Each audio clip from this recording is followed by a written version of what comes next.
Today, we shall reflect on the life of St Philip Neri. St Philip Neri was born in Florence to a lawyer named Francisco and his wife Lucrezia on the 21st of July 1515. Giving up his commercial activities at the age of 26, he went to Rome to seek his own sanctification and that of his own fellow men. His accomplishment of this twin objective was impressive. He led a disciplined life of prayer and penance and studied philosophy and theology. He frequently visited the 7 churches, a 12-mile pilgrimage which he would perform on foot after sundown, often spending entire nights in the catacomb of St. Sebastian. His inexhaustible, affectionate interest in his fellow men drove him to pay charitable visits to the sick in the hospital, and with his gentle, winning personality and cheerful spirit to draw the worldly and irreligious into conversion on the street, in the stores, or in workrooms.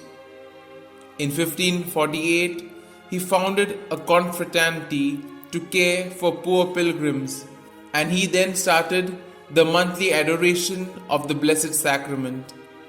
As a result of this remarkable lay apostolate, his confessor, Father Persiano Rosa, urged that Philip could serve the church even better as a priest. Ordained priest on the 23rd of May 1551, he was appointed to the Church of Saint Girolamo della Carita, where he went on to become an outstanding confessor and counselor. Philip Neri proved to be a sign of contradiction, combining as he did popularity with deep piety against the background of a corrupt Rome and a disinterested clergy. He would celebrate Mass with loving, ecstatic devotion and devote his afternoon to engaging young men and boys in talks, games, or visits to the 7 churches. He tried above all to cultivate cheerfulness, deep fervor, humility, mortification of the will rather than of the body, and frequent confession. This more as means for spiritual instruction than because of mortal sins.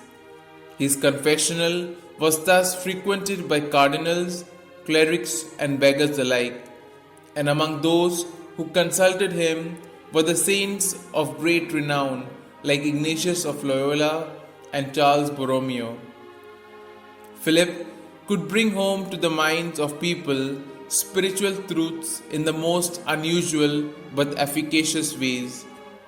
From 1564, several of his followers became priests and settled down with him at the church of San Giovanni de Florentini, praying and eating in common, celebrating the Eucharist and preaching regularly. This sowed the seed of what was to be known as the oratory, whose distinctive feature was the regular afternoon session of informal talks concerning spiritual life, scripture, church history, and lives of the saints, interspersed with prayers and hymns in the vernacular, often with musical settings by greats like Palestrina. Formal approval for this society, whose members took no vows, came from Pope Gregory XIII in 1575. The unquestioned success of this second apostle of Rome never had any effect on his humility, a profound virtue that enabled him to endure tremendous persecution under the reigns of Popes Paul IV and Pius V.